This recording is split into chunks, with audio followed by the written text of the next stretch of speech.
Welcome to another episode of The Brand Called You, a podcast and podcast show that brings you leadership lessons, knowledge, experience, and wisdom from thousands of successful individuals from around the world.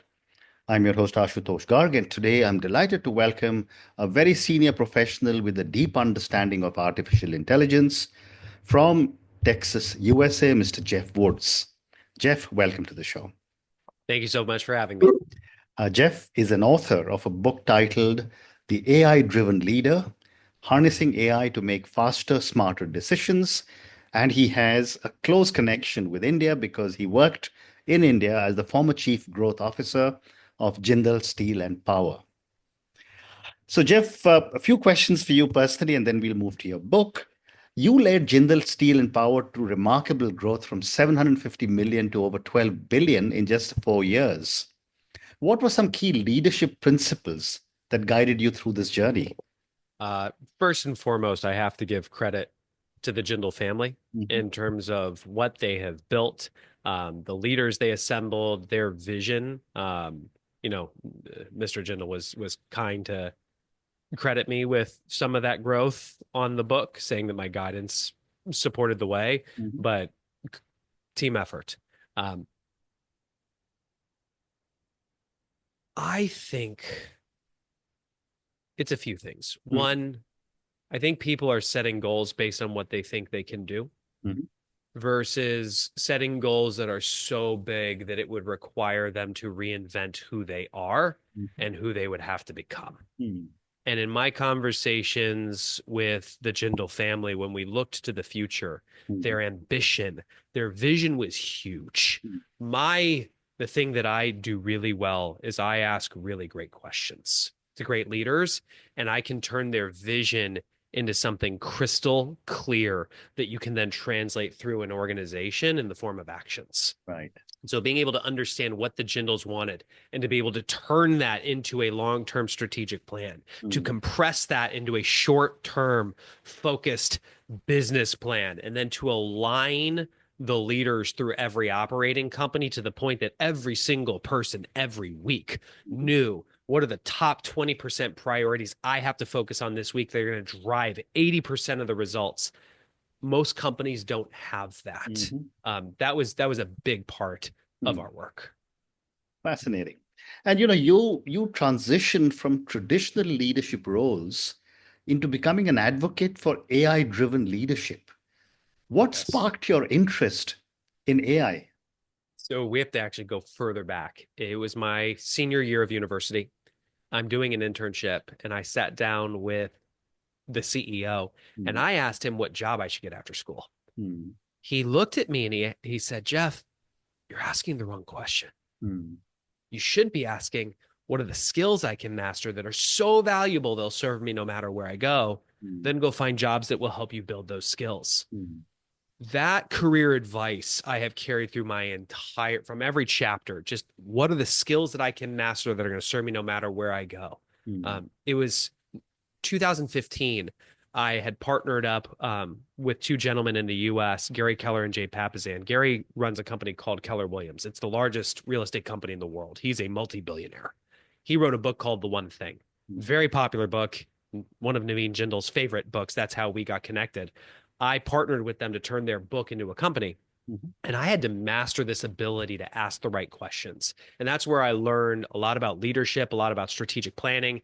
And all of a sudden, I became an advisor to very large companies, including Jindal Steel. So I became Naveen Jindal's personal coach. I coached his whole executive team when I was building this company. And eventually in 2022, I sold my stake. And Naveen called me and said, will you come in house? Mhm. And I said, maybe. What's the job? And he said, you know our business. You tell me.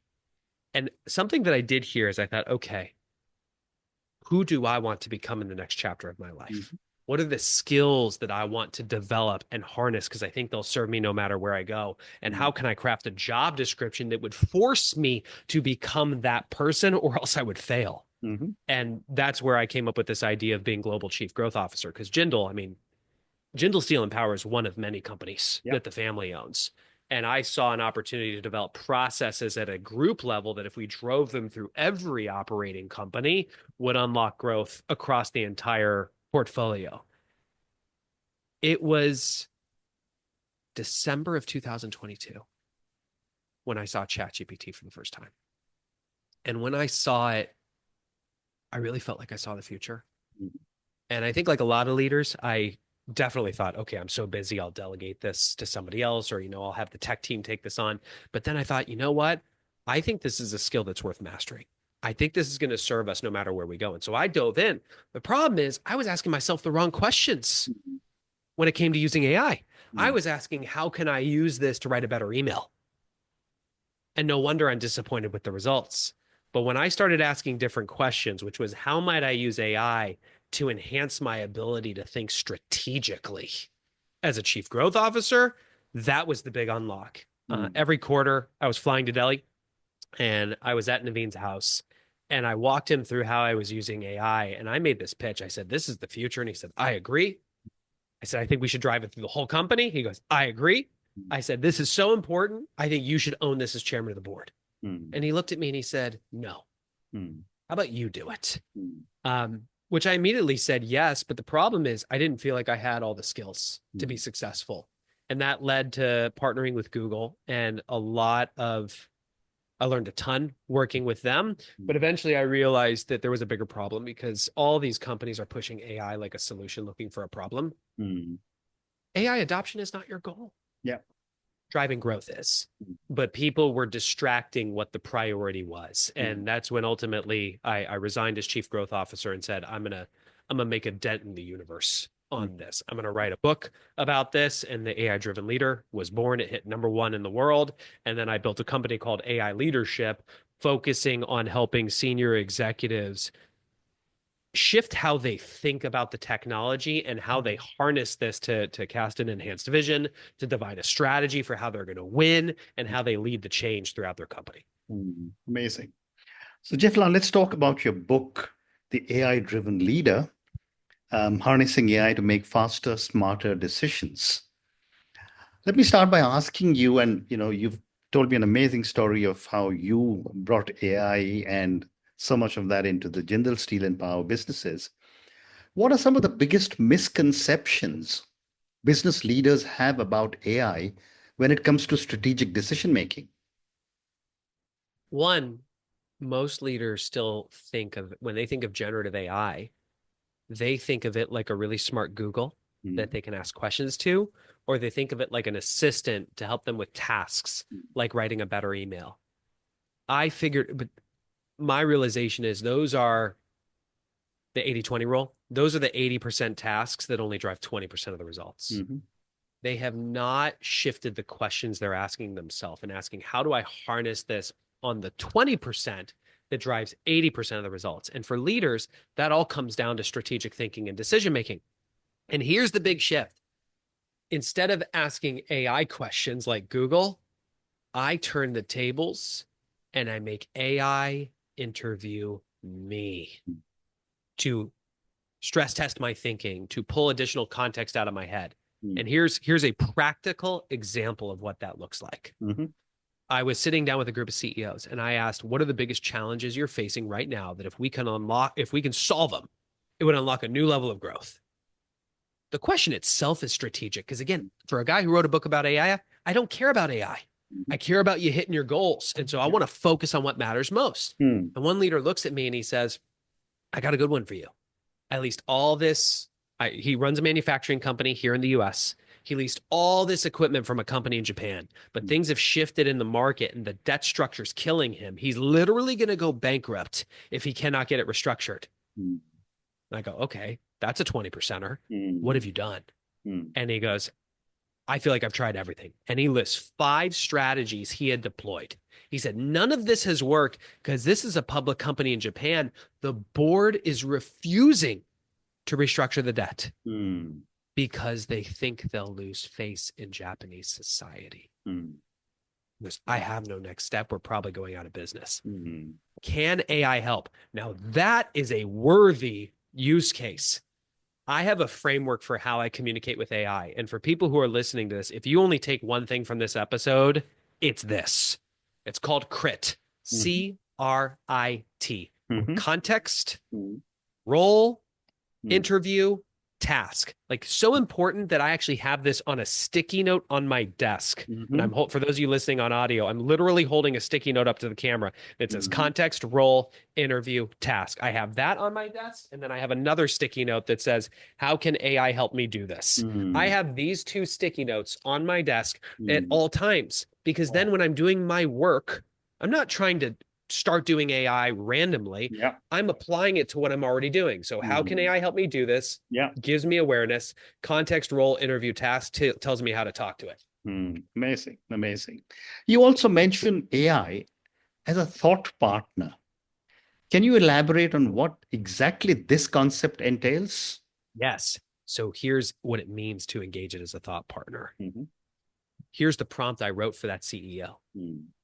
Context. I'm a manufacturing CEO. I leased all this equipment from a company in Japan. Things have shifted in the market. The debt's now killing us. I feel like we've tried everything. Here's the 5 strategies we've deployed. None of this has worked because this is a public company in Japan. The board is refusing to restructure the debt because they think they'll lose face in Japanese society.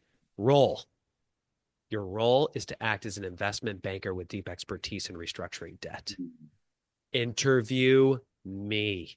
Ask me one question at a time, up to 3 questions to gain deeper context so you Mm. can then accomplish the task of generating 5 non-obvious strategies I Mm. could deploy to get the board to restructure the debt. Wow. Now, most people would have treated it like Google and said, asked, how do I get a Japanese board to restructure my debt? And been given Mm. an average answer that would not have mattered. But Right. in this case, I made it a thought partner. I Mm. turned it into an expert, an investment banker with deep expertise in restructuring debt, and had it start interviewing me. Here's the first question it asked. Do you have any relationships with any other influential executives in Japan that the board would respect? Mm. I look at the CEO and he goes, oh my gosh, I would have never thought of that. I actually do. And then it asked 2 more questions just like that before it came back and made a non obvious recommendation: the Saving Face Consortium. Wow. It said, you have enough relationships with the right people in Japan. Approach them to acquire your debt. Give them really favorable terms. Your debt will get restructured. The board will save face. Mm. I turn and look at this CEO. He's literally holding back tears. Mm. And he turns to the people in the room and he says, I haven't slept in 90 days. Wow. I, I don't know if you've ever had stress that was so crippling that you Mm-hmm. couldn't sleep. Mm. I have. I really felt for him there. And he goes, but in less than 10 minutes, I actually have hope. 2 months later, I get a text from him and it says, the ball is moving. Wow. I actually think this is going to get done. Incredible. That's what it means to use it as a How thought partner. amazing. How amazing. And what a powerful message you've given to all my viewers and listeners. Thank you.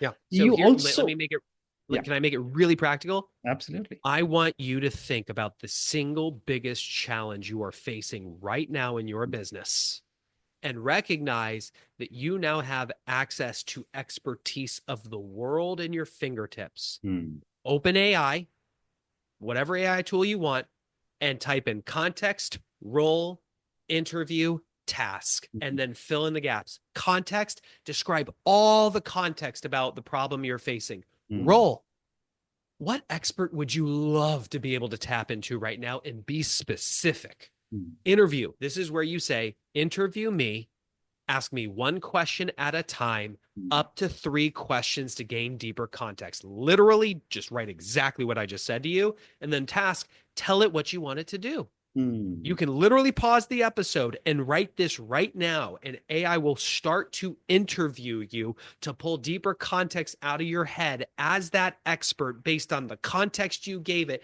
and it will then accomplish the task. This will blow your mind. Wow. Wow. Thank you.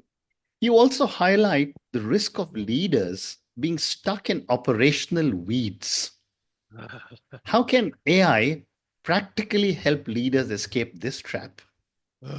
Every leader feels like they have too much to do and not Yeah. enough time.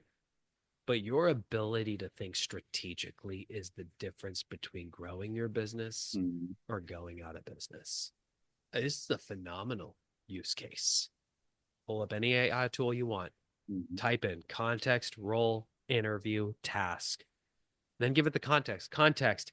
Here's my role. I felt so overwhelmed lately. Here's all the things that are on top of are top of mind that are just taking up my mind share, and literally list all the things. Your role is to act as an executive coach who's world class at prioritization and elevating me out of the weeds to a strategic level. I want you to interview me. Ask me one question at a time, up to 5 questions to gain deeper context about my situation. Yeah. Then your task is to tell me what you believe are the top things I should be focused on right now. I want you to list them in order of priority, and I want you to then create a list of the top things that I'm currently doing that you think I should stop doing and make a recommendation on how I can get it off my plate. Yeah. Amazing. That's a prompt. Absolutely. Absolutely. You also talk about, a lot of prompts in your book. Yes. How can leaders use AI-driven prompts that are given in your book to significantly enhance employee productivity? When I wrote the book, I knew the core problem I was solving was every person reading it knows AI is the future, but they don't know where to start and they think they're falling behind. Right. And the truth is they are. Mhm. And I wanted to give them a solution. I wanted to give them a simple way to go from 0 to 1 using this technology in a way that would really matter. Mhm. And so the prompts that are there to spark your curiosity Mhm. in terms of what's possible, like using them to create an AI board so Mhm. you can prep for your real board meeting before the meeting, Mhm. using it for performance reviews, using it for strategic planning, using it for problem solving. Like these are all things that matter to us as Mhm. leaders. And you could always just copy and paste the prompt and apply it. Yeah. There is an actual prompt library at the back of the book with Mhm. every prompt summarized. If you Mhm. happen to have a copy of the book and you send your receipt to book@aileadership.com, we will also send you the full prompt library in a PDF so you can use it. Okay, fantastic. My next question, and I've often asked this from a lot of people who are experts in the world of AI, what ethical considerations should AI-driven leaders consistently keep in mind? I'm going to give you one that you probably haven't heard before. Like we Mhm. can go into the bias and all that stuff. Other Yeah. people have hit that. I think there is a I think one of the biggest risks that's not being talked about is people abdicating their responsibility as the thought leader Hmm. and AI is their thought partner. Yeah. A lot of people are making AI the thought leader, putting AI in the driver's seat by Hmm. copying and pasting any result without any oversight or questioning of the accuracy of the results. Hmm. Uh, I have found a lot of people can sometimes be lazy, and it's really easy to outsource your thinking to AI or outsource your creativity to AI. Hmm. These are like muscles of the mind. Yeah. If you don't use them, they will atrophy, they will Hmm. become weaker. And Hmm. that's from an ethics standpoint. I want to harness this technology to enhance us, Hmm. not to replace us. But Hmm. it requires that we are very firm. As humans, we are the thought leader. We are Hmm. in the driver's seat. AI is just our thought partner. So Hmm. even like that prioritization prompt, AI is going to send you answers. You don't just blindly follow it. You ask, what do I believe? Just Hmm. like how when you delegate something to your team member and they bring you back work, your job as the manager or the leader is to review the work and make sure you sign off on it. Same thing here. Fascinating. I've time for 3 more questions for you, Geoff. What's your vision of the future of leadership roles given AI's increasing capabilities? First, we have to talk about what current state is before I can share my vision. Hmm. Right now, as leaders, we have created a world where most of our people spend most of their time doing 3 things: checking email or some communications platform like Slack or Teams, sitting in meetings, and then working on their to-do list. Yeah. Most of which is filled with 80% tasks that only drive 20% of the results, Hmm. and then a few 20% priorities. The problem with this is they're busy all day, but then they question what they got done at the end of it. And then when they finally get home, which for Mm. those of you who live in Delhi and fight Delhi traffic, which I know Mm. all too well, Yeah. you're not with your family. You might be Mm. thinking about work. You cascade that over a lifetime. That's a life of regret. Now, Mm. here's what I realize. Every single person listening to this has unique strengths Mm. that just they're not playing at their highest potential if they are not harnessing those strengths. So Mm. here's my vision. My vision is that we create a new category of leader, Mhm. which is the AI driven leader. This is a leader who Mm. harnesses the strengths of every person, focuses it on the 20% priorities of the role that drive 80% of the results in alignment with the goals of the company. And they use AI to enhance people, Mm. not to replace them. Mm. I believe this can become a great liberator of humanity Mhm. with the right leadership, which is why it starts with you. Mm. You have to become an AI driven leader, Mm. which is why you cannot delegate this to your tech team. You cannot delegate this to some consultant. Mm. You must start learning how to harness this technology where it matters in your role. And since we're Mm. talking to leaders here, it's likely strategic thinking and decision making. And it Mm. all starts with 2 sticky notes. Correct. One that says, how can AI help me do this? And the other that says context, role, interview, task. If you put these Fascinating. on your desk the way that I do, and once a day, every day, for the next 30 days, you write a prompt, you're going to be playing at a different level. Fascinating. Fascinating. Two more questions. Are, in your opinion, do you think there are any industry sectors that will stand to benefit more significantly than others by adopting an AI-driven leadership thing, or not? This is speculation. I think every industry stands to benefit. Right. And I could, but the how they stand to benefit might be different. So if I look to certain industries that are historically laggards, meaning they move slower in terms of Mm. adopting AI, Mm. lawyers, construction. If you're listening to this and you're in that industry and you're innovative and you want to start using this, huge opportunity to Yeah. build an advantage because everybody else is still sleeping. Mm. Then there are industries like technology that are already thinking about this and think they're adopting AI, Mm. but it's probably because they're trying to shove it into their product. Yeah. Your opportunity is recognizing that that is not where your greatest advantage is going to Mhm. be.